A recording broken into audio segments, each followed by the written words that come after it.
అదే టీనేజ్ నుంచి ఇప్పుడే జస్ట్ యంగ్ ఏజ్కి వచ్చే మధ్యలో ఉన్న పిల్లలు చేస్తున్న ఈ అఘాయిత్యాల మీద మాట్లాడుతున్నాం కాబట్టి వీరేంద్ర గారు good evening. Good evening sir.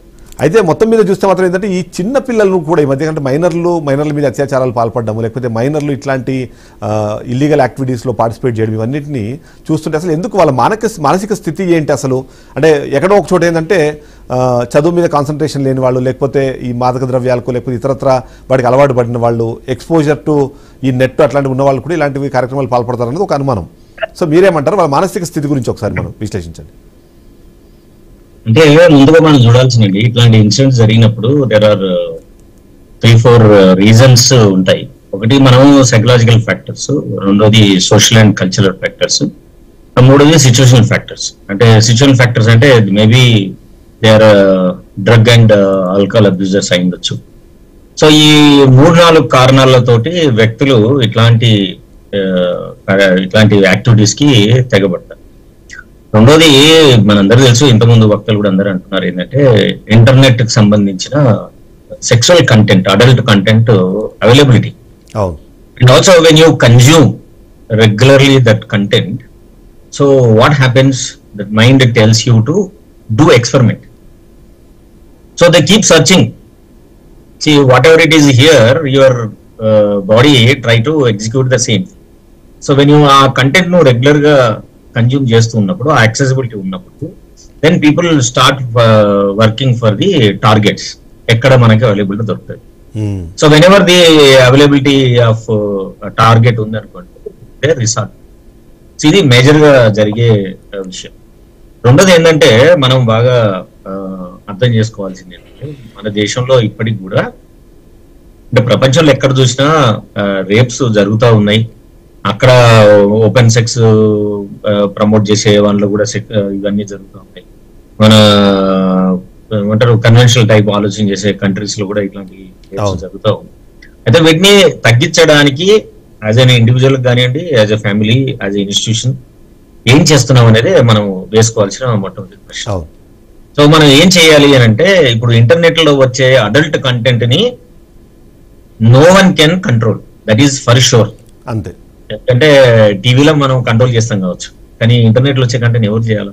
ఎందుకంటే ఇంటర్నెట్ కి సంబంధించి ఇంటర్నేషనల్ కానీ నేషనల్ కానీ we don't have any regulatory authority.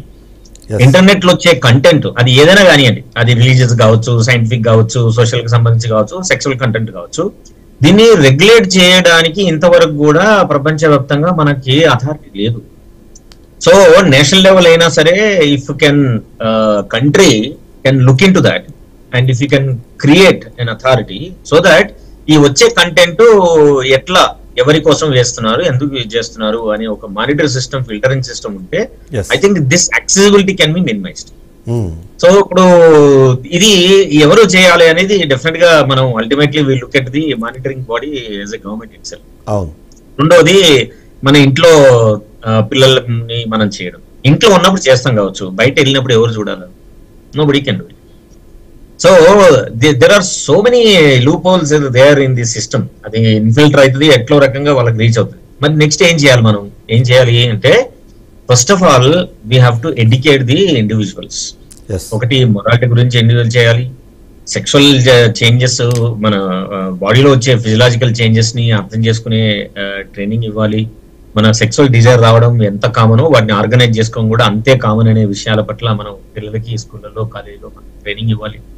ఇవన్నీ మనం చేయటం లేనప్పుడు any content which is available and young or middle aged or anybody who takes the content, they try to experiment it or execute. That's what the rapes are happening. Yes. అన్నిటికంటే ముఖ్యమైనది ఎందుకు ఈ Dzire generate అవుతుంది అంటే, ఫ్రైడెన్ theory ప్రకారం, psycho analytic process ఏంటి అంటే, ఇవన్నీ ఎందుకు జరుగుతాయంటే, ఎప్పుడైతే ఈ డిజైర్స్ కెన్ సప్రెస్ అయినప్పుడు, ద కాన్ఫ్లిక్ట్స్ ని అన్రిజాల్వ్డ్ ఉన్నప్పుడు, they try to project on somebody. That's how the అంటే ఒకరు చేయడం అన్నది ఒకటి. ఈ మధ్యకాలంలో ఏంటంటే, ఇప్పుడు 2-3 కలిసి చేయడమో, లేకపోతే ఒక గ్యాంగ్ గా తయారైపోయి అంటే సిమిలర్ థాట్ ప్రాసెస్ ఉన్న వాళ్ళు ఒక దగ్గర చేరడం అన్నది, ఇలాంటివన్నీ కూడా ఇప్పుడు అంటే చాలా కీలకమైన పాయింట్లా కనిపిస్తుంది. ఎందుకంటే ఒకరు వెళ్ళి చేయడం అన్నది మీద కన్నా ఇట్లాంటి గ్యాంగ్ రేప్స్ అంటారా, లేకపోతే ఇట్లాంటి జనాలు ఎక్కువ మంది అయితే అవుతున్నారో అక్కడ కూడా ఒక పెద్ద ప్రాబ్లం అయిపోతుంది. అంతమందిని కంట్రోల్ చేయడం ఎట్లా అన్నది. ఇప్పుడు రేప్ చేయడం ఒకటి, రేప్ చేసిన తర్వాత చంపేయడం ఒకటి, రేప్ చేసిన తర్వాత ఇంకొంతమందితో రేప్ చేయడం, you know this are all comes under too much of psychological issues. Yes. అట్లాంటి సైకోపథాలజీ ఉన్న వ్యక్తులు మాత్రమే అట్లాంటి పనులు చేయగలరు. Rape is not always only for sexual desire. This was proved scientifically by many cases. Psychic. It is only to show the authority and domination of the women. So ఇలాంటి suppressed desires ఉన్న వాళ్ళు sexual content, sex desire ని fulfil చేసుకోవడానికి ఒకే ఒక ఆలోచనతోటే they don't attack. They have these motto also. దాంతో they actually go and